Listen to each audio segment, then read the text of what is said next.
LBA Realty's San Diego office sits just north of the city, a couple of dozen furlongs from the famed Del Mar racetrack, which is one of the largest horse racing venues in the western United States. It's a prime location for a firm that runs with international scale and entrepreneurial pace. On this episode, a panel of leaders from the area who cover a wide range of industries and assets, from Class A office to last mile industrial, and are seeing the action picking up speed. And I think that's optimism. Sellers believe that it's going to improve. Financing still remains strong at the moment, but decision makers on the tenant side, they're now making decisions. That's John Garrigan, a partner who is based out of that picturesque office on the outskirts of San Diego.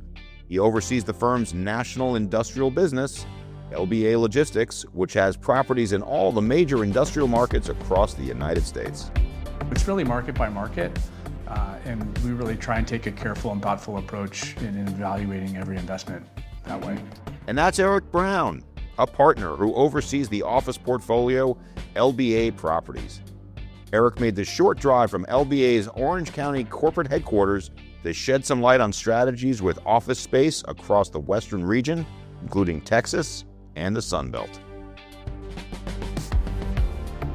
And to help tie it all together, we have Matt Carlson, a veteran San Diego broker who now serves as a CBRE Executive Vice President and co-head of CBRE's National Office Partners, which in 2025 transacted more than 500 properties and sales, totaling nearly $11 billion. The market's strong. It's still bifurcated, right, where we see a number of the assets are still distressed assets that are moving through the system. But every month we see more and more quality assets. Coming up, shining some rays on all that activity around sunny San Diego and beyond, with a big-time spotlight on LBA and the wider landscape of office and industrial. I'm Spencer Levy, and that's right now on The Weekly Take.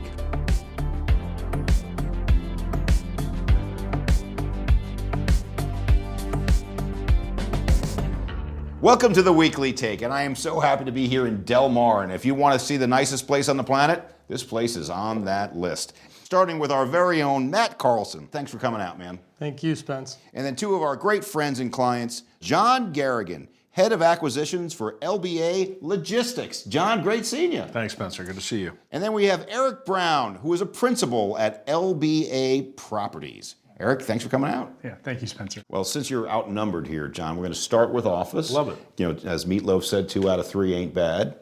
And I commend you. And I commend you because you were an early mover going back into office.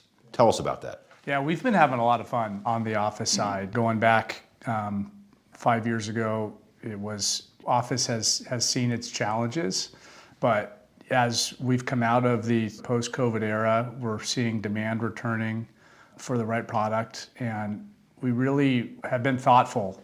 Going back, we took a little bit of a pause in our investment strategy in 22 and 23, but have seen some really incredible opportunities in the last 2 years, investing primarily in California. Really, when you look at the strategy today to attract the right tenants, you have to have the right amenity base, and you really got to lean into quality. You hear about it all the time that the flight to quality is very real.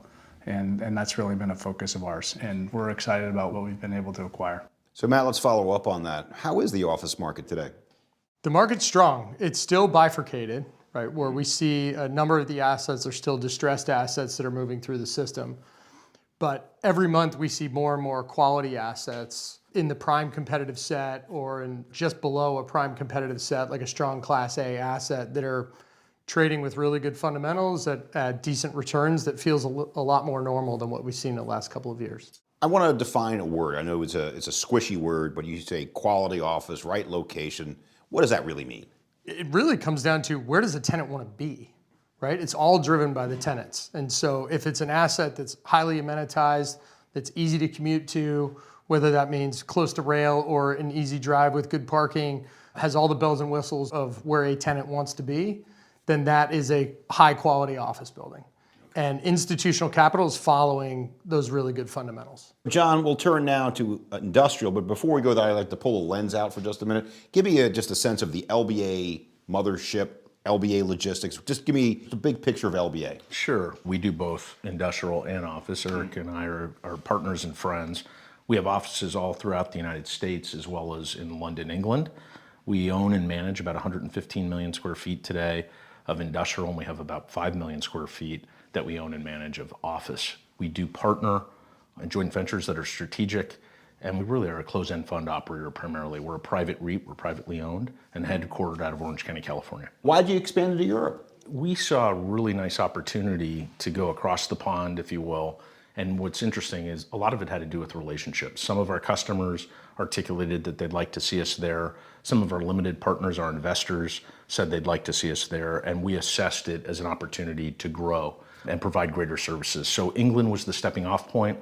The fortunate piece is they speak the same language. Your firm in particular has been tremendous to us as we've made the migration in. We're now looking at other countries like Germany, and it's all about opportunity. I'm pretty bullish on Germany right now. I'm also bullish on Southern Europe, so it's kind of bifurcated. I'm bullish on Germany because I know they're going to be spending a lot of money on defense spending and other manufacturing, but I'm bullish on Southern Europe because they were really hurting for about 10, 15 years, and now they're underbuilt, they're underdeveloped, so there may be opportunity on both ends of the spectrum. Is that a fair way to put it? That's exactly our thesis, and when you look at Germany, we all know that their automotive industry is having some difficulties at the moment. Could be a great segue with this new investment and their target to have, I think, 3.5% of GDP spent on defense by the year 2029. The investments are real, it's happening, and I think the skilled labor and some of these manufacturing plants that might have been automotive may even transition to aerospace and defense.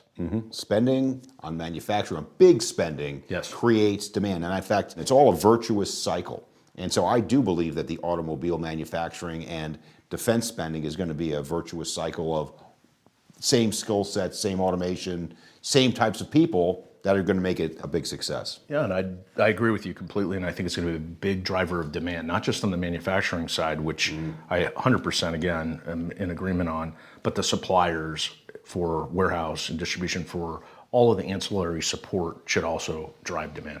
So let's shift back to office now. What's LBA looking to buy today? What would be an optimal office building? Is it 80% leased, one block off Main and Main, or is it a brand new building, fully amenitized? Tell me what your thinking is.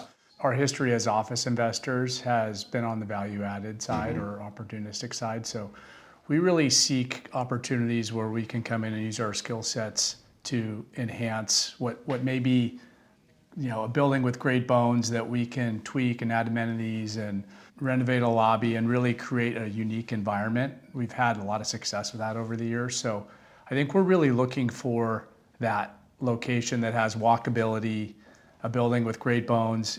We're not afraid to take on vacancy risk.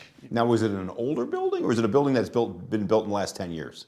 It's interesting, Spencer, you look across the markets, and in a market like LA that has an older building stock, you can get away with maybe buying an older building and investing into that building and then really creating that tier one asset.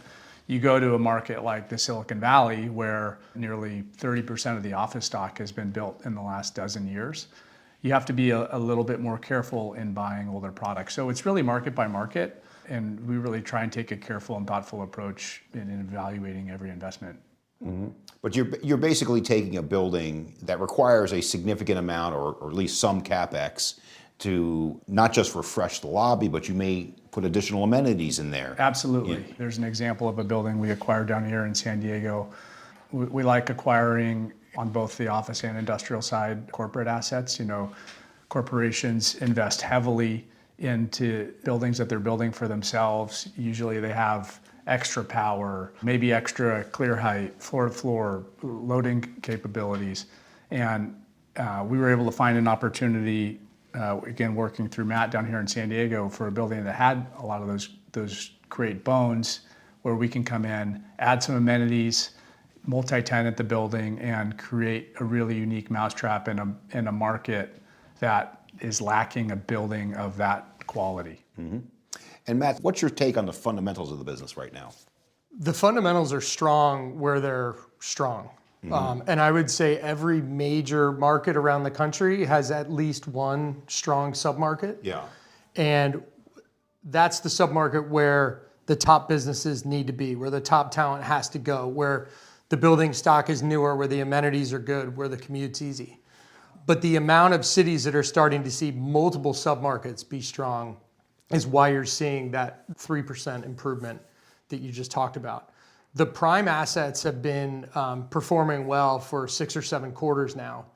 And just in the last 2 quarters, we've started to see non-prime assets also perform well. And so we've seen 8 quarters of positive absorption in office. And our strongest leasing quarter was the one that we just finished in Q1 of this year. So this is an accelerating trend. This is not a couple decent quarters have we turned a corner. Like, we are well on our way to a recovery. So John, when we take a look at the logistics market, it's fair to say, and this is, I'm here with nothing but love, but I'm here with facts. Mm-hmm. Southern California was soft in logistics, particularly the Inland Empire, until recently. How are you seeing the market right now? We've had a lot of volatility in the debt markets and the tariffs. We obviously now have this thing going on in the Middle East, which is more than a conflict at the moment. So there's been a lot of volatility and disruption. The West Coast has suffered a little bit. Certainly when you look at the ports, LA Long Beach still far and away is number one when you combine those. I know the East Coast ports like to separate them for the tally. Leasing is improving all throughout Southern California. Where there's really a gap is in the capital markets side. There remains a capital markets gridlock because of the bid-ask gap between what a willing seller and a willing buyer are willing to transact at. And I think that's optimism. Sellers believe that it's going to improve. Financing still remains strong at the moment, but decision makers on the tenant side, they're now making decisions. So it's real-time improving in Southern California from a leasing velocity and leasing demand perspective. But let's talk about the capital markets for just a second here. Are you able to get positive leverage today? On the industrial side, there are many places in the United States where you can get to positive leverage day one with a great basis and quality assets.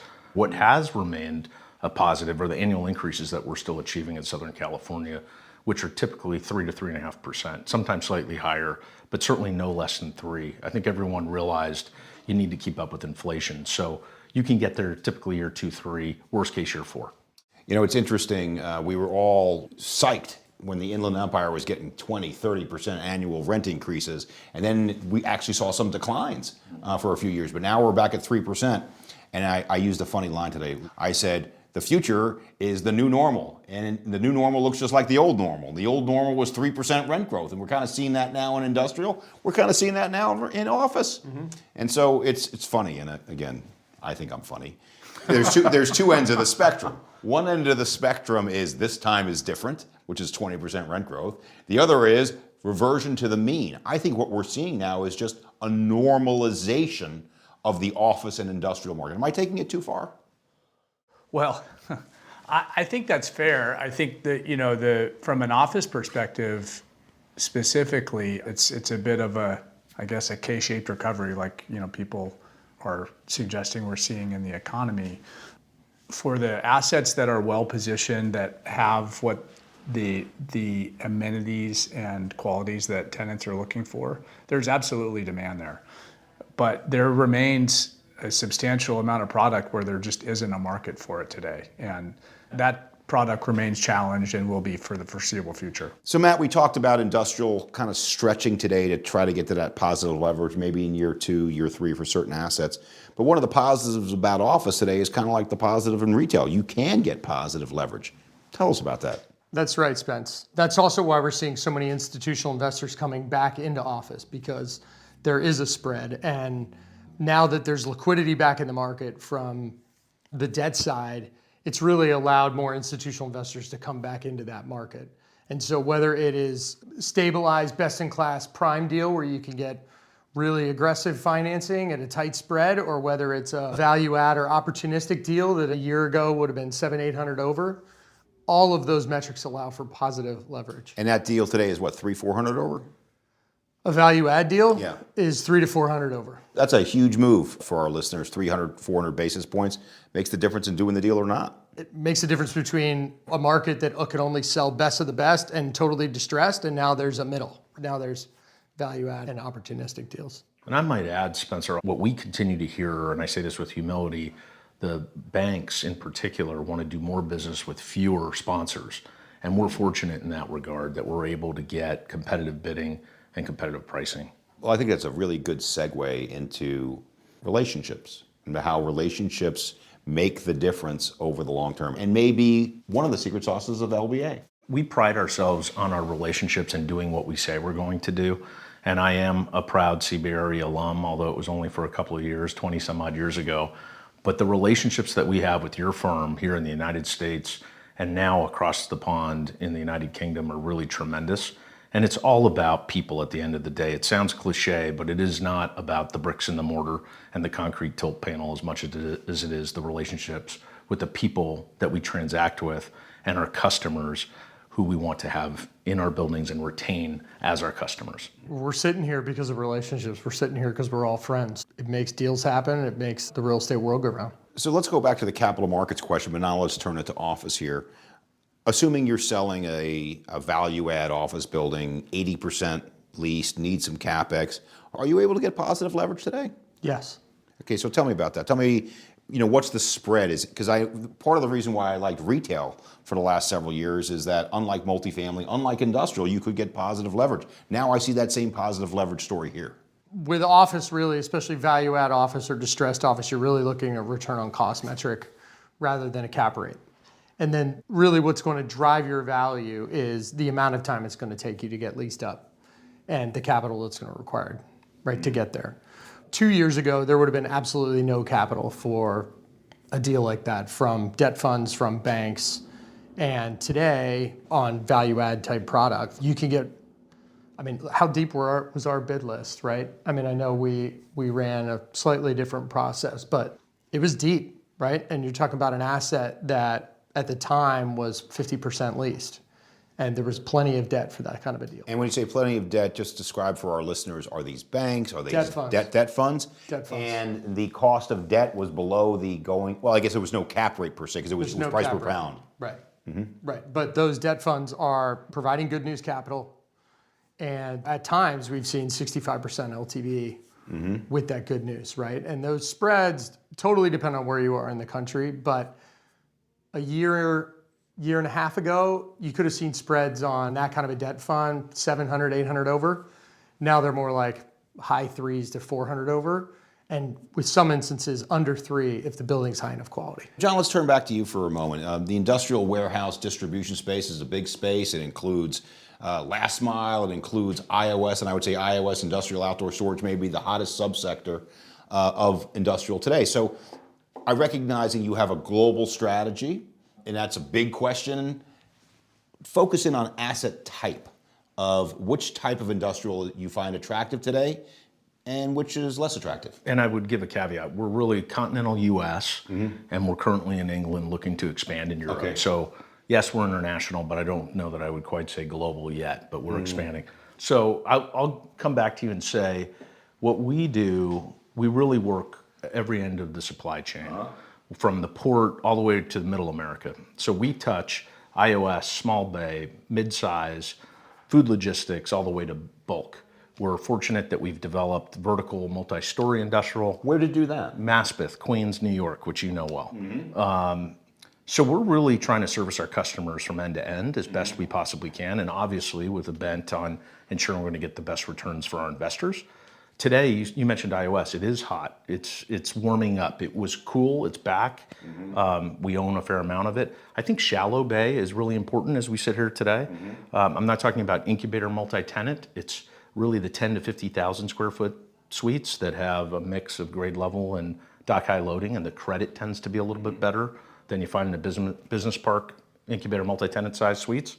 And then I'd go on to say that from the manufacturing perspective, we're seeing a resurgence here, obviously, in the United States. The Smile States, from really Phoenix, Texas, through the Southeast and all the way up into Columbus, Ohio, there's a real resurgence. And we are trying to capture some of that, not just on the advanced and light manufacturing side, but also the suppliers that support them. Well, John, I know Queens actually better than you think I know Queens. I grew up in Queens. No, I knew you knew it. That's why I threw that. And my grandmother lived there till she passed away a few years ago. So next time you do a property tour, I'm taking you to Ben's Best Deli on Queens Boulevard, where you'll get a corned beef sandwich, which will blow your mind. I'm ready. All right, you see that? You buy industrial in Queens, you get a good corned beef Is that sandwich. on rye with spicy mustard? I'm in. Oh, it is. A little coleslaw on top. Okay, let's go. That's hardcore coleslaw on top, but that's the only way I eat it. That's the only way I eat it. So in office, you talked about corporate parks. We just did an episode up in San Francisco for a place called Bishop Ranch. Sure. And Bishop Ranch, very interesting case study. We had Alex Marin on the show, the CEO, who I think is a candidate, by the way, for the world's most interesting man. I mean, this guy literally took a sailboat across the Atlantic, crazy stuff. Nothing to do with today's show. But in any event, what they did was this complex at its peak had 10 million square feet of office. And now they've knocked it down to about 4. And they're putting multifamily and towns and new schools and retail. Is that the future of corporate office, or do you still think most of it's going to stay office? You know, it's funny. I've met Alex. I don't know him. Yeah. Many years ago, gosh, it was maybe a dozen years or so ago. He's a friend of Phil Belling, who's our CEO, and he came down and toured a project that we own in Orange County while he was working on Bishop Ranch, because our project happened to have these large 50 and even 100,000 foot floor plates, which was similar, as I understand it, to what he was dealing with at Bishop Ranch. Really nice man. I know he has an incredible reputation. As far as what we're going to see going forward in office, I think what we've seen in Orange County, and maybe to a degree in the Silicon Valley, where you have these suburban environments that have surface parked campuses. Today, in most cases, the highest and best use, if you can get it entitled, is residential development. And so, like in Orange County, as an example, I think we'll see 5 to 7% of the total office inventory go away over the next 3 or 4 years, which is an interesting story across some of these suburban markets where, again, I think not only is supply not being delivered, nor will it be delivered at any scale anytime in the near future, we're seeing supply go away. I don't necessarily see that. I think his project in particular is a very unique one, and I'm sure he's been very successful in implementing his plan. I don't know if I would paint that across. But I think it's fair to say, even if we don't see a demolition story, we're definitely seeing a low, if not no, supply story, which reminds me quite a bit of where retail went. Because retail, part of the reason why retail has really recovered is there's been no new supply. You simply can't replace it for the cost of buying an existing. Well, in our more recent investments in our Realty Fund 8 on the office side, we're buying in some cases at 20 or 30% of replacement costs on really high quality assets, which is pretty compelling. So that's definitely a part of the story. On the supply side, I read not long ago, since CBRE has been tracking supply data, 2025 is the first year in history where office supply actually went down nationally. In the middle of last year, we demoed or removed from the stock more assets than delivered. And so the overall stock actually reduced, and now we're going to see it continue to accelerate. Now, I think, certainly maybe markets like New York or, Dallas, there is some speculative construction, but those are definitely more the exception than the rule. Well, what's happening in Dallas is interesting because we have uptown Dallas, which is doing very well, but we have downtown Dallas, which is not. And we've seen a lot of companies actually move even further out into Frisco by the Star, the Dallas Cowboys practice facility. But that trend of what we call CBD adjacent, right where we're sitting right now in San Diego. We're not in the CBD, we're outside. And you see the same thing in Charlotte. You see the same thing in Boston. I can go right down the list. Even in San Francisco, the financial district is one thing, but the CBD adjacent, Soma, Jackson Square, whole other market. Sure. How do you see the change? Do you see people moving more to these CBD adjacent places? The CBD adjacent locations have everything that people want, right? It's easier to live there or live close by. It's easier to get the things that you want. They're easier parked. And usually there's newer office stock in those locations because they're a little bit more infill, a little bit more mixed use. So all those markets that you just talked about have a really strong CB adjacent submarket that is leading the charge, right? Del Mar, where we're sitting right now, Del Mar Heights is right on the other side of the hill, right? We're sitting here right next to the beach, but Del Mar Heights is right there because people want to drive from Del Mar and head over to that office market. They want to drive from Rancho Santa Fe and go to that office market. They get a nice Class A product. They've got walkable amenities, taking surface streets to get there. Those submarkets are always going to do well. John, you were talking about the ports here in LA, and infrastructure is enormous. In fact, we can both agree that infrastructure matters. And I think that the infrastructure is at both the port digging out of the port, but also road and rail. And so how much is your warehouse strategy is focused on the infrastructure that's there or expected to be there? It's really, and the one thing I'd add that you didn't say is power. I think it's becoming, that in particular is more important to our customers than ever before. And as these customers and tenants and operators have electrification of fleets and their systems become more automated, I think that power is going to be even more important. Certainly when we're selecting sites, places that we want to develop or acquire properties, we're conscious of the supply chain access, meaning intermodals, rail, trucking, bridges, quality of the infrastructure. And it really comes down to where do our customers want to be located, whether it's a manufacturing facility, light distribution, or a bulk facility. Location matters. At the end of the day, as we all know as real estate professionals, it's location, location, location. How is technological changes that are today or that are anticipated in any way changing your investment philosophy? Well, I'll go back to power. We're certainly trying to find assets that are power advantaged. It wasn't that long ago we had a corporate opportunity to acquire an asset in the Meadowlands in New Jersey, and I think the building had 200 amps, and the joke that I made was, I think my wife's flat iron uses more power than that. We want those buildings that have at least what the market needs today, and the preference is to have what they need tomorrow, and at least access to get there from here. You know, in terms of technology, I can't predict where we're headed. I think our daily lives are changing dramatically with artificial intelligence. We're using it, all of us, every day in our work to be more productive. And I'm certain that the supply chain experts and consultants are figuring out a way to become more efficient as a result of it as well. So San Diego, we're sitting here in San Diego right now. And we talked a little bit about being CBD adjacent, but I want to talk about two other things. I want to talk about what I call a durable demand driver, which is the military. And I'm proud to be sitting next to my friend John, who's a ex-Marine, ex-helicopter pilot with Brunson Howard, our colleague downtown. So thank you for your service. Thank you. Brunson's a good friend of mine. And for all that you've done. But I think there's a few ways that San Diego, and I say this with love, punches below its weight. I think it could be better. I think it could be better if it leveraged more off the military with Blue Tech. I think it could do better if it leveraged more off of its proximity to TJ because of the manufacturing across border. So Matt, you're here in the market. Any comments on San Diego, what it does right, what it could do differently? San Diego's a really unique place. We're geographically constrained, right? We have the border, the international border. We've got the mountains to the east. We've got the beautiful Pacific right out here to the west. And then military base Camp Pendleton to the north, right? We are hemmed in. So land is incredibly valuable and incredibly important anywhere across the board within the county.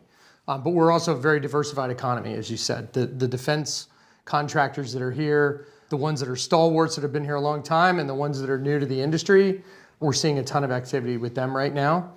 Life science is in a little bit of a slower period than what we've seen over the last couple of years, but we're sitting right here 3 miles from Torrey Pines, which is one of the healthiest life science markets anywhere in the country, anywhere in the world, with world-class medicine and therapeutics being made right up the road.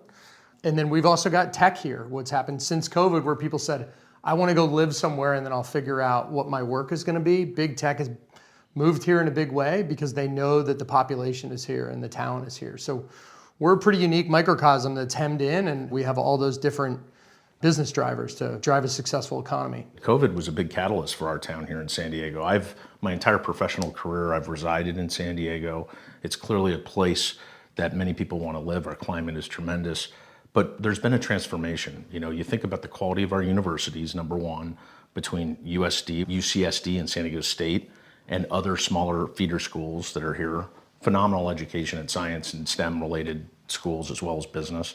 But what my point about COVID, it's pretty interesting how many people migrated here, relocated here during COVID when they realized that they could operate from wherever they wanted to be in the universe with technology. And many of them have stayed. And as a result, we've had a lot of these technology firms migrate into San Diego. For many years, the biggest employers were the Navy, the Marine Corps, and Qualcomm, along with SDG&E. I believe they still are. We're a major biotech cluster, world-class. Yes, it's having a moment, but it's going to recover for sure. It's resilient. But it's really interesting, the technology companies that want to be here, many of whom actually migrated from the Bay Area. When you add AI to life science, it could supercharge life science. The amount of illnesses that are out there that do not have a cure, right? The ability to synthesize data with AI within a lab, the ability to have robots within lab space being able to run multiple experiments that one person couldn't end up doing. I think we're going to see a ton of innovation coming out of the synthesis between technology and life science. And I think we're going to see the same thing when you go back to the defense contract. I mean, we're already seeing it. We are seeing AI impact autonomous defense type products here that have already taken space in the last year that are growing rapidly. Future outlook. It's a big question, so we can take it any direction you want. But let's start with you, John. Next 5 years for logistics, what's your outlook? I think the positive outlook and the durability of the space and the necessity because of manufacturing and the resurgence, the nearshoring and the onshoring that's occurred, I think is only going to continue. I mean, it's not happening as much here as we would like in Southern California, but the research and development is absolutely happening in places like LA, Orange County, and San Diego. But states like Arizona, Texas, and the Southeast in particular are really vibrant. There's a lot of population growth there. The fundamentals and the incentives by the municipalities has been fantastic, and the cost of living is tremendous. So I think the United States logistics market is only going to continue to improve over the next several years. Eric, the future of the office market, right? You drew an analogy to the retail market some years ago. I think people started to write off the retail as an investable asset because of e-commerce, and all of a sudden some retail went away, nobody's building it, and here we are. That market has really rebounded pretty remarkably. I do think there are some similarities on the office side. I mean, we're clearly entering a period where new supply at scale is not going to be delivered in most of our markets in the near future. Supply is going away. And I think we've also reestablished that people and companies are successful when they're working together. There was so much noise years ago that everyone was going to work from their kitchen table the rest of their lives. That's just not the way it's playing out. And we're also seeing it's increasingly important for corporations to deliver a high quality solution to their employees, and they're willing to pay for it. You know, it's really our job to make sure we're finding the right opportunities, and we're going to continue investing. And look, in the near term, we're able to acquire assets so far below replacement costs. We think their return metrics are really attractive. We'll give my friend and colleague, Matt, the final word. What's your outlook for office over the next several years? You know, I think Eric had a great answer to the future of the office market and making the parallel to retail. We're incredibly bullish about office because there is not a lot of new construction, and the new construction that is happening right now has already got tenants. Those buildings are already filled. That's why they're able to build them, and that's why they're able to get them financed. But tenants are coming back into the office. Tenants are expanding. Tenants are worried about what the environment is that they're going to offer up to their employees to keep them there and to keep a place where they're going to innovate and they're going to grow. And getting away from that over the last 5 years has really demonstrated that the right growth industries need to be in the office. And so we're believers in that. We're believers in the fact that the supply is going to stay constrained, believers in the fact that demand is increasing. And there's a lot of opportunities to buy opportunistic and value-add real estate and improve it. There's a lot of product out there with really good bones that just need capital, and they need a new owner and a reset. So on behalf of the Weekly Take, what a great conversation today here in Del Mar, and I can't wait to go outside because it is that nice out there. And I am here with my good friend John Garrigan, Head of Acquisitions from LBA Logistics. Great job, John. Thanks again, Spencer. You bet. And then we have Eric Brown, Principal at LBA Properties from the OC, coming down for the show. Eric, great seeing you. Thanks for coming down. Thanks, Spencer. It was a lot of fun. And my old friend Matt Carlson. And Matt is Executive Vice President, Co-Head of U.S. Office Capital Markets, CBRE. Terrific job, Matt. Thanks, Spencer. For more on industrial, office, and other sectors across the commercial spectrum, check out our website, cbre.com/theweeklytake. You'll find info about episodes you might have missed and what's coming up. That includes a special episode on a particularly important office destination, New York's World Trade Center, and its ongoing revival with legendary developer Larry Silverstein and our friend Marianne Ty, a legend in her own right. And that's also available, of course, on Apple Podcasts, Spotify, YouTube, and all the major platforms. So check it out and stay tuned. Thanks for joining us, and we'll see you again next week. I'm Spencer Levy. Be smart, be safe, be well.